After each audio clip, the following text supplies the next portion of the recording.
Hi, this is Lisa Harris with My Creative Pursuits. Welcome to the last edition of Scraps and Stash Saturday Load 514. Throughout the month of May, I've been participating, along with about 300 other scrapbookers, in the Layout a Day Challenge to create 31 layouts in 31 days. I'm very happy to report that I did it. I actually managed to make a page a day, and I'm so excited to have done so. I chose to approach the Past Perfect theme for this month from the standpoint of scrapbooking childhood memories. So the result is going to be my very first album dedicated entirely to my own childhood. This was something I've been meaning to do someday, and now I've got a great start on it that I'm very proud of. So let's look at the kits and layouts from this week.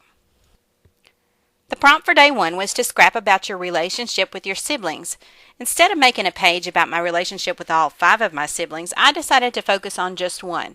For this page, I picked some Fancy Pants pattern paper and journaling cards, My Mind's Eye stickers, a couple of pages from an authentic 6x6 paper pad, washi tape, and die-cut doilies. The layout is titled Learning to Walk, and the story is about my older sister teaching me to walk. I cut the 6x6 pieces down to 4x6, then layered them over a piece of cream cardstock, which not only gave me a foundation for the photos, but also a place to journal. The journaling block sits to the left of the photos with the title across the top. A few strips of washi tape in the bottom right corner help to ground the die-cut doily and phrase sticker. The next prompt was to make a page about what you wish you knew then that you know now. I've had in the back of my mind for some time that I wanted to do a letter to myself sort of layout, so I took that idea and ran with it. I pulled some simple story stickers, journaling blocks, and 6x8 pattern paper, along with a few Studio Calico wood grain chipboard hearts and a few My Mind's Eye brads. And the layout is called Dear Me. I wanted to keep it simple as I knew it would be journaling heavy. The main colors were red and yellow, so I matted the photo with blue to help it stand out. I layered a 6x8 notebook paper over the background paper and placed the title in the blank area near the top. A border sticker, phrase sticker, and the heart embellishments finished the page. The next prompt was to scrap about something magical you believed in as a child. For this layout, I chose glitter thickers, a 6x6 paper, a scrap left over from a previous page, and an Echo Park background paper. The layout is called Fairy Magic and Mayapples, and the journaling tells about how my mom once took me looking for mayapple plants, and how when we looked them up, we learned that legend tells that they were homes to fairies. The design is very simple, with the journaling being the biggest element.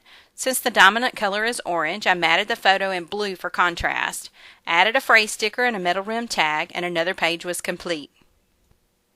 The next prompt was to scrap about your bedtime routine. For this project, I pulled some My Mind's Eye pattern paper, Amy Tangerine 6x6 papers, and stickers in a journaling card from the Unwritten line by Reminisce. The layout is called But I'm Not Even Sleepy. It tells the story of how I got spooked by the Legend of Sleepy Hollow story and wouldn't sleep alone for what seemed like forever for my parents. I matted the photo with cream cardstock. I cut one of the 6x6 pages in half and layered the photo over the other with the journal block to the right.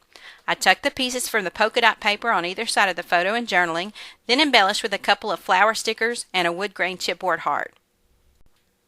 The next prompt was to scrap about a favorite food from your past. I found the perfect background paper in the bag of stash I won at last month's charity crop. I picked scraps from previous projects to layer with it, as well as stickers from My Mind's Eye and Reminisce.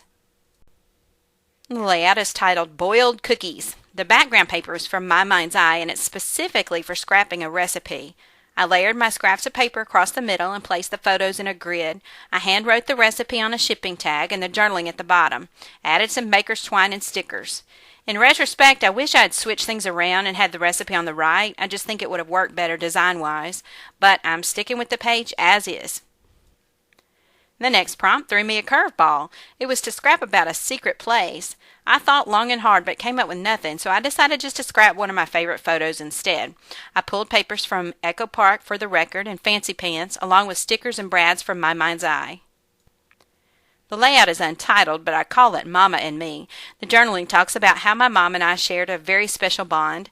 The design is simple, a few pieces of pattern paper arranged in an L shape with the photo matted on a large piece of cream-colored cardstock to allow room for journaling, a small cluster of embellishments to the right of the journaling, a metal rim tag to the left, and a layered sticker near the top finish off the page. And the last prompt was to scrap about a vacation, either real or dreamed of. I picked papers and a journaling block from My Mind's Eye, a couple of 6x6 papers from Amy Tangerine, and Flair from Studio Calico. The completed page is called Summer 77. It tells about a trip my family took to Galveston when I was 6 years old. I layered the 6x6 pages and a strip of the station wagon pattern paper across the background, then arranged my photos in a grid. The journal block was placed at the top left, overlapping the photo in an area where it wouldn't detract from anything in the picture.